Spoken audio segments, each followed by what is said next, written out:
Welcome to MindSKILLZ curriculum. Lesson 11, Mental Health Risk Field.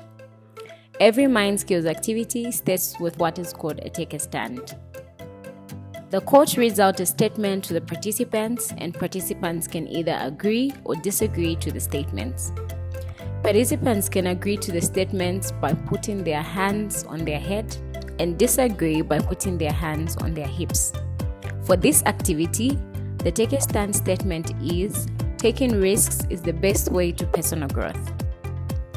This activity starts with the coach asking participants what the different risks are and how they relate to their mental well-being. Once everyone has had a chance to answer and respond, the coach then divides the group in two different teams. The teams then line up behind cones labeled with common risk factors that could lead to poor mental health.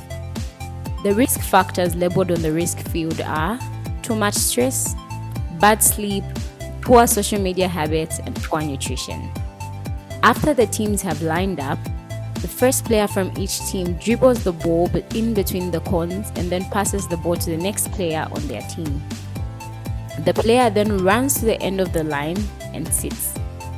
Teammates are encouraged to support each other by clapping and cheering. Touching or hitting a cone with a ball represents behaviors that harm their mental health.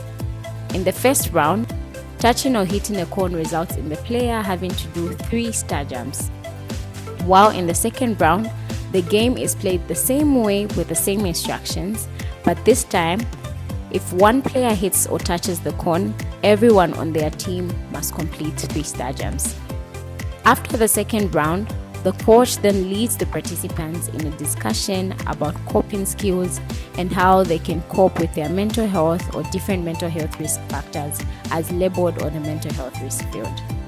At the end of each session, participants are asked to come up with one positive word from the practice and together do what is called a skills chair.